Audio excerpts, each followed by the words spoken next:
और मेरे हस्बैंड ने भी मुझे वीडियो कॉल किया था। एकदम टोटली वो फिट है, फिजिकली फिट है। जी जरूर, देखिए हमारे सरकार मोदी जी है तो सब चीज पॉसिबल है कि लड़का जब आया तो फिर अपने देश के रक्षा में फिर लग जाए। तो सबको हाथ जोड़ के थैंक यू कि आप लोगों की वजह से ही मेरे हस्बैंड इंडिया आ पाए हैं। बीएसएफ जवान पूर्णम कुमार शॉ की वतन वापसी के बाद उनके परिवार और देश में खुशी का माहौल है। पूर्णम कुमार की पत्नी रजनी का पहला रिएक्शन भी आ गया है, जिन्होंने कहा कि मेरे लिए आज का दिन बहुत बड़ा है। सुबह बीएसएफ के हेडक्वार्टर से फोन आया था कि पूर्णम जी आ गए हैं। 22 दिन बाद जब मैंने उन्हें वीडियो कॉल पर देखा तो पहले तो मैं उनको पहचान ही नहीं पाई, क्योंकि उनकी दाढ़ी बढ़ी हुई थी। उन्होंने कहा कि फिक्र मत करो, मैं बिल्कुल ठीक हूं, मेरी मेडिकल भी हो गई है। उन्होंने कहा कि मैं खाना खाकर फिर आपको कॉल करूंगा। पूर्णम की पत्नी ने कहा है कि जब वो घर पर आएंगे तो मैं जो भी उनके फेवरेट फूड्स हैं उनको खिलाऊंगी। देखिए मैडम, सबसे बड़ी बात तो 20 दिन वो हमारे देश में नहीं थे, पाकिस्तान की तरफ से अरेस्ट हो गए थे। तो आज तो बहुत ही खुशी हुई। सुबह में ही फोन आया था सीओ साहब का वहां से कि देखिए वो पीके साहब आ गए हैं, इंडिया आ चुके हैं, टेंशन मत लीजिए, वो एकदम सही सलामत है, आप टेंशन मत लीजिए, बिल्कुल ठीक है। और मेरे हस्बैंड ने भी मुझे वीडियो कॉल किया था। एकदम टोटली वो फिट है, फिजिकली फिट है और बोल रहे थे कि टेंशन मत लो, मैं ठीक हूँ, मैं फ्रेश होके मैं तुमको 3 बजे फोन करता हूँ। जी जरूर, देखिए हमारे सरकार मोदी जी है तो सब चीज पॉसिबल है।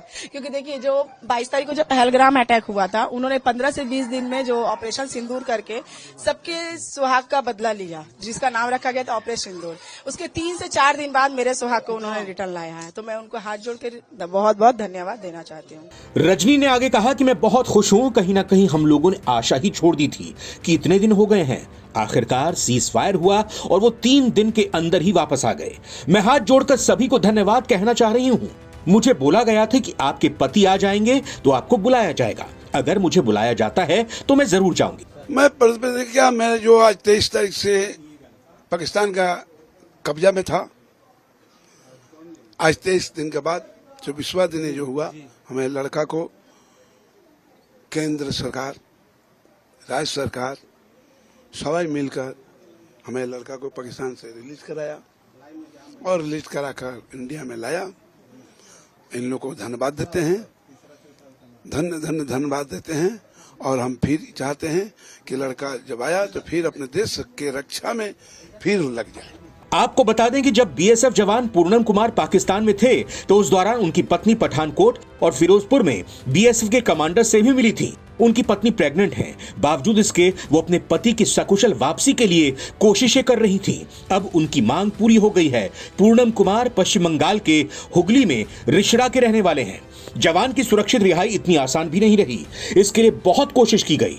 पाकिस्तान के कैद से 504 घंटे में हुई बीएसएफ जवान की रिहाई के लिए 6 से ज्यादा बार फ्लैग मीटिंग की गई। तो वहीं सीओ लेवल की मीटिंग के अलावा बीएसएफ और रेंजर्स के शीर्ष अधिकारियों ने भी इस मुद्दे पर बातचीत की। अंतर्राष्ट्रीय बॉर्डर पर 84 बार सीटी बजाई गई थी। बीएसएफ की तरफ से रोजाना 3 से 4 बार विसल बजाकर या झंडा दिखाकर पाकिस्तानी रेंजर्स को बातचीत का सिग्नल भेजा गया। सीटी बजाकर पाकिस्तानी रेंजर्स को बुलाने की कोशिश के लिए एक ही दिन में कई बार सीटी बजाने की प्रक्रिया को दोहराया गया, ताकि पाकिस्तान की तरफ से जवान को रिहा किया जाए। सूत्र बताते हैं कि पाकिस्तानी रेंजर्स पर इसका कोई असर नहीं पड़ा और वो फ्लैग मीटिंग से ही दूर भागने लगे। पाकिस्तानी रेंजर्स की तरफ से कोई ठोस रिस्पांस नहीं मिल रहा था। ऐसा लग रहा था कि जानबूझकर पाकिस्तानी रेंजर्स फ्लैग मीटिंग को तवज्जो नहीं दे रहे। उसके बाद बीएसएफ ने बातचीत का दूसरा तरीका अपनाया।